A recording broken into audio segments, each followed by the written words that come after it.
Pogradeci mbetet bashkia më problematike në qarkun e Korçës nga rreshjet intensive të orëve të fundit. Lumi i Starovës, Vërdovës dhe lumi i qytetit në disa vende kanë dalë nga shtrati duke shkaktuar përmbytjen e disa zonave përreth, ku përfshihen toka bujqësore por edhe banesa.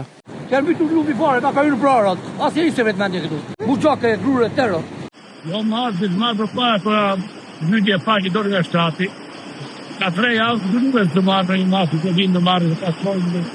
Një ka qenë këtu. Po të shmastruar, të që për përmbytje ande. Që familje ka përmbytje.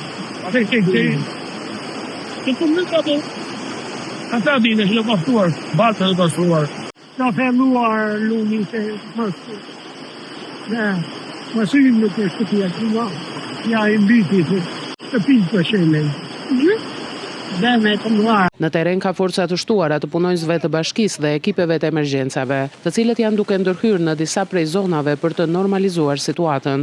Strukturat e emergjencave i bëjnë thirrje banorëve, sidomos atyre në zonat pranë lumenjve, të tregojnë kujdes të shtuar. Rreshtet kanë shkaktuar gjithashtu rrëshqitje të mëdha të rrugës në aksin që lidh qendrën e njësisë Dardhas me aksin nacional, duke bllokuar kështu disa fshatra.